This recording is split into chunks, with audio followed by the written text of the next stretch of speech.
This is about jobs, but it's also about careers for young people. And that's why smart zones are so important. And that's why I'm really proud to say Sault Ste. Marie is going to have a smart zone now. This new business incubator in Chippewa County marks the 15th smart zone around the state and the second built in the Upper Peninsula.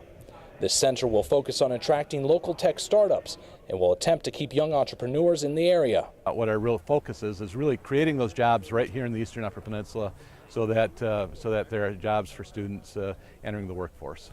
This smart zone is a technology hub that is designed to promote collaboration. The center will provide entrepreneurs with resources and partnerships to help their ideas grow into a business and eventually help them establish roots in the community so they can expand, which will likely lead to job creation. Yeah, we'll help you to realize that idea, to tie you with someone who understands financing, tie you with someone who understands marketing, tie you to someone who can help your business plan, tie you to someone who can make sure it's engineered correctly. So we're really here to help the inventor or the small business expand and realize their dreams. So far, the center already has a few projects slated for the fall, but they will be constantly looking for new ideas to bring to the table for development.